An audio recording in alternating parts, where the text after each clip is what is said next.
नैतिक मूल्यांचे महत्त्व. नैतिक मूल्यांची समाजाला व मानवाला आवश्यकता आहे. नैतिक मूल्यांची आवश्यकता किंवा नैतिक मूल्यांचे महत्त्व या विषयाच्या मुख्य दोन बाजू आहेत. एक म्हणजे नैतिक मूल्य कशाला म्हणतात व दुसरी म्हणजे ती का आवश्यक आहेत. या दोन्ही बाजूंचा परामर्श घेण्यापूर्वी आपल्याला नैतिक ह्या शब्दाचा विचार करावा लागेल. नैतिक या विशेषणापासून नैतिकता हे भाववाचक नाव तयार झाले. नीती, नैतिकता, नीतिमत्ता, नीतिमानता या सर्व शब्दांच्या मुळाशी नीती हा शब्द आहे. त्यामुळे प्रथम आपल्याला नीती या शब्दाची उत्पत्ती शोधावी लागेल. नीती हा शब्द निहित या संस्कृत शब्दापासून बनवलेला आहे. निहित म्हणजे खूप विचारांती सर्व कसोट्यांवर घासून निश्चित झालेले निहित कर्मे असा शब्दप्रयोग आपण अनेकदा ऐकतो. त्याचाही अर्थ तोच आहे. सर्व प्रकारच्या शक्य अशक्यता व समाजहित मानवहित गृहीत धरून निश्चित केलेले एखाद्या व्यक्तीचे कार्य म्हणजे निहित कार्य. या निहित शब्दापासून नियत हा शब्द अपभ्रंश होऊन मराठीत आला. नियत म्हणजे ठरलेले, निश्चित केलेले यावरून कुणीतरी नीती हा शब्द बनवला आहे. नीती म्हणजे एखाद्याच्या बाबतीत जे अगोदरच ठरवून ठेवलेले असते, पण या ठरवून ठेवण्यामध्ये फक्त वाईटाचाच समावेश केला जातो. जसे नियतीच्याच मनात असं वाईट करणं होतं किंवा नियतीने डाव साधला असे वाक्य आपण अनेकदा वाचतो. पण ती सारी दैववादाशी व पलायनवादाशी निगडीत असल्यामुळे त्याचा अधिक विचार करणे येथे अप्रस्तुत आहे. नीती या शब्दाचा अर्थ घ्यायचा झाला तर तो समाज संधारणेसाठी वा मानवजातीच्या कल्याणासाठी कुणातरी सज्जन व्यक्तीने ठरवून ठेवलेली वा निश्चित केलेली वागण्याची पद्धत होय. यालाच नीती असं म्हणतात. समाजाच्या कल्याणासाठी वा मानवी जीवन सुखदायक व संयुक्त व्हावे म्हणून दोन प्रकारचे नियम अस्तित्वात असतात. एक राजसत्तेने केलेले नियम ज्याला आपण विधिनियम असं म्हणतो. दुसरे म्हणजे समाजसत्तेने केलेले नियम त्याला आपण नीतिनियम असं म्हणतो. हे नीतिनियम म्हणजे नियत नियम. विधिनियम काय किंवा नीतिनियम काय तर ते माणसाने माणुसकीला धरून व इतरांच्या जगण्याचा विचार करून वागावे यासाठीच केलेले असतात. फक्त फरक एवढाच आहे की विधिनियम मोडले तर राजसत्ता शिक्षा करू शकते, पण नीतिनियम मोडले तर समाजसत्ता शिक्षा करू शकत नाही. फार तर ते नियम मोडणाराचा निषेध करू शकते. त्यामुळे आज समाजात नैतिकता म्हणजे नीतिनियम मोडून वागणे वाढीस लागले आहे. आता आपण नीतिनियमांची समाजाला, देशाला, राष्ट्राला, संपूर्ण मानवजातीला, संपूर्ण मानव समाजाला काय आवश्यकता आहे याचा विचार करू. नैतिक नियम म्हणजे असे नियम जे माणसाच्या माणूसपणाशी निगडीत असतात. माणूस हा इतर प्राण्यांपेक्षा अधिक बुद्धिमान व भावनाशील प्राणी आहे. त्यामुळेच त्याच्यावर इतर प्राण्यांपेक्षा नैतिकतापूर्ण वर्तनाची अधिक जबाबदारी आहे. मानवाशिवाय इतर प्राणी आपल्या दैहिक गरजा भागवतात, प्रजोत्पादन करून मुक्त होतात, कारण त्यांची कुटुंब संस्था नसते. त्यामुळे मुलामुलींनी आईवडिलांची योग्य वयात देखभाल करावी, त्यांची आवश्यकता असल्यास पालनपोषण करावे असे नीतिनियम प्राण्यात नसतात. केवळ दैहिकता हा विषय असल्यामुळे नातीगोती व त्यांच्यातील भावसंबंध हा विषय त्यांना लागू होत नाही. नात्यात भावसंबंध नसल्यामुळे कर्तव्याचा प्रश्नच निर्माण होत नाही. तिथे बाप आणि मुलगा एकमेकांना ओळखतीलच असे नाही. त्यामुळेच माणसे अशी वागू लागली की माणसांची तुलना पशुशी केली जाते. पशुतुल्य जगणे म्हणजे माणसाने जगू नये असे म्हटले जाते. पशु कसे देहधर्म उरकतात हे आपल्याला माहीतच आहे. असे का? तर त्यांना तेवढी बुद्धी नसते वा त्यांना देहधर्मापलीकडे काही ज्ञान नसते. पण मानवाला ज्ञान असते. त्याचं ज्ञानच नीतिमत्तेच्या कक्षात येते. माणसातील स्त्रीने वा पुरुषाने परपुरुषांशी वा परस्त्रीशी वागताना बोलताना अगदी आवश्यकता किंवा मर्यादा सोडून बोलू नये.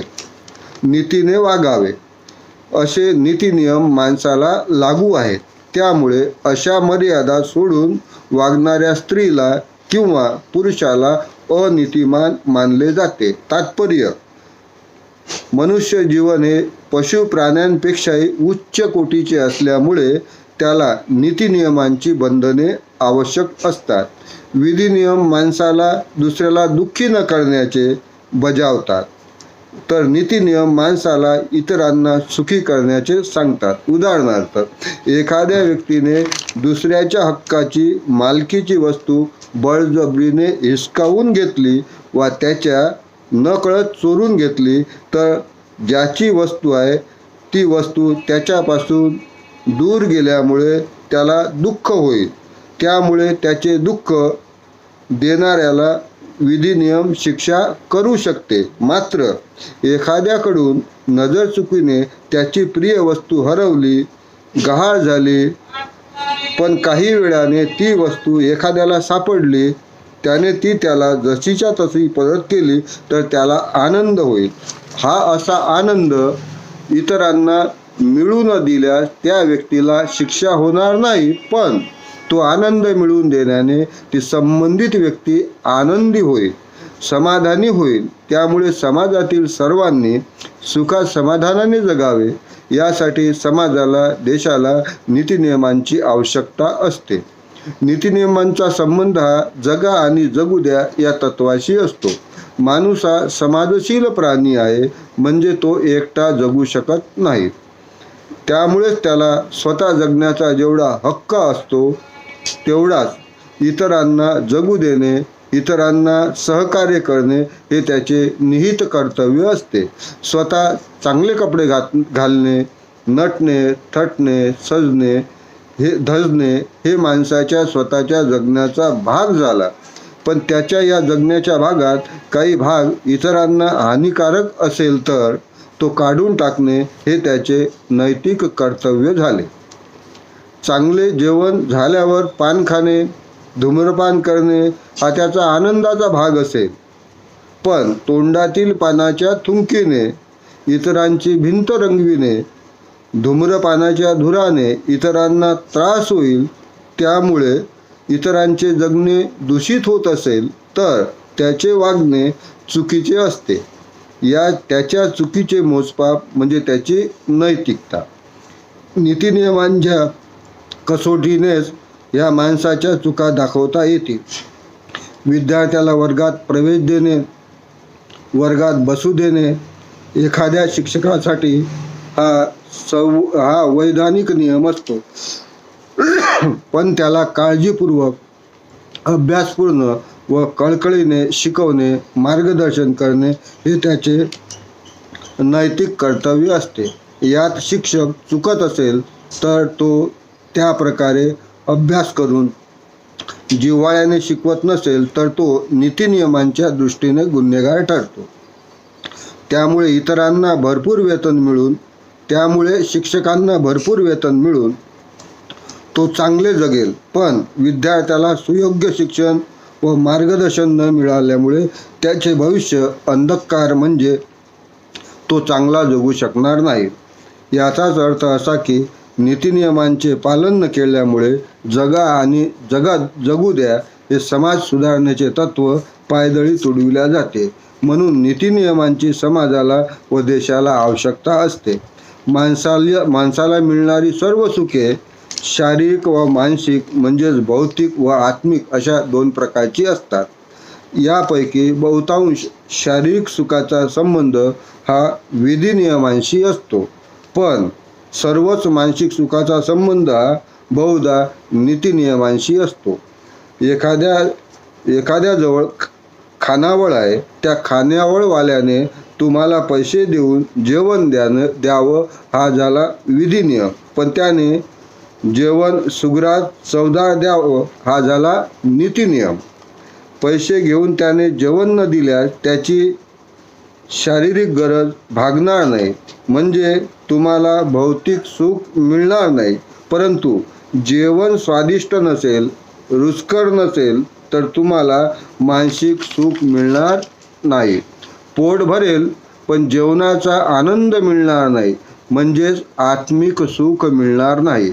याचाच अर्थ खानावळवाल्याने पैशाच्या मोबदल्यात जेवण देणे हा नीती नियम पाळला नाही. याचा अर्थ असा की माणसाला आत्मिकदृष्ट्या सुखी होण्यासाठी त्याने व इतरांनी नीती नियम पाळणे आवश्यक असते. नीती नियम नसेल तर माणूस भौतिक अर्थाने सुखी होईल, पण आत्मिक व मानसिक अर्थाने दुःखी होईल. नीती नियमांचा संबंध हा मानवजातीच्या आत्मिक व आंतरिक विकासासोबत असतो. ज्या समाजामध्ये नीती नियम काटेकोरपणे पाळले जातात, तो समाज भौतिकदृष्ट्या आणि आत्मिकदृष्ट्या सुखी असतो. आज संपूर्ण जगातील मानवजात ही आंतरिकदृष्ट्या अस्वस्थ आहे, दुःखी आहे. सारी भौतिक सुखे त्याच्या पायाशी लोळण घेत आहे, पण आतून तो भयभीत आहे, असुरक्षित आहे. याचाच अर्थ माणसाने भौतिक प्रगती केली, परंतु मानसिकदृष्ट्या माणूस अविकसित आहे. याचे कारण नीतिमूल्यांचे काटेकोर पालन त्याच्याकडून केले गेले नाही. नैतिकता व नीतिनियम हे माणसाला आतून सशक्त बनवतात, समृद्ध बनवतात. त्यामुळे सारे संत, महात्मे, विचारवंत, साहित्यिक माणसाला नैतिक मूल्यांचे कसोशीने पालन करण्याची शिकवण मोठ्या प्रमाणामध्ये देतात. नीतिनियम म्हणजे निसर्गाला अभिप्रेत असलेले नियम. निसर्गाचे नियम झाडांना दगड मारणाऱ्यांनाही झाड फळ देते. पाणी वाघाची व गायीची दोघांची ताण भागवते. सूर्य चोराला आणि सावाला सारखीच ऊब देतो. पाऊस साऱ्यांना सारखे समाधान देतो. याचाच अर्थ हे सारे निसर्ग घटक एका अलिखित नियमांनी बद्ध असतात. हे सर्व घटक आपले नियम सोडून कधीच वागत नाहीत. सावली कधीच चटके देत नाही व चंद्र कधीच गरमी देत नाहीत. ही अशीच प्रमाणबद्धता, सूत्रबद्धता व समयबद्धता नीतिमूल्ये माणसाला शिकवतात. आपण माणूस आहोत, त्यामुळे आपली जबाबदारी मोठी आहे. याची जाणीव नीतिनियम माणसाला करून देतात. म्हणून समाजाला नैतिक मूल्यांची व नीतिमूल्यांची आवश्यकता असते. गाडीला जुंपलेले बैल जरा रस्ता सोडून चालू लागले की गाडीवान त्यांना काळीने टोचतो. त्याचे ते टोचणे म्हणजे त्यांना रस्ता चुकल्याची वा सुटल्याची जाणीव करून देणे असते. ही जाणीव करून देण्याचे काम माणसाच्या बाबतीत नीती नियम करीत असतात. अमुक एखाद्याचे वागणे चांगले नाही असे म्हटले जाते, तेव्हा त्याने नीतिनियमांची चौकट मोडली असे समजावे. नीतिनियम नसते तर माणसाच्या वागणुकीचा वारू चौफेर उधळला असता. त्यामुळे मानवी समाजात आज आहे त्यापेक्षा अधिक जास्त अनाचार माजला असता. अनाचार माणसाला संपूर्ण सुखी होऊ देत नाही. एखाद्याचे शरीर आतून एखाद्या गुप्त रोगाने पोखरले जावे, तसे अनाचार समाजाला आतून पोखरत असतात.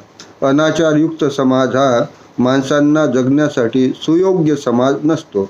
म्हणून समाजाला नीतिनियमांची आवश्यकता असते. नीतिनियम म्हणजे मानवीयतेच्या कसोट्या असतात. अमुक एक मनुष्य चांगला आहे असे म्हटले जाते, की त्याच्याजवळ किती संपत्ती आहे, किती पैसा आहे वा केवढे मोठे वैभव आहे यावरून नाही तर तो किती नीतिमान आहे. अशी नीतिमान माणसे मानव जातीच्या भल्यासाठी सर्वस्वाचा त्याग करतात.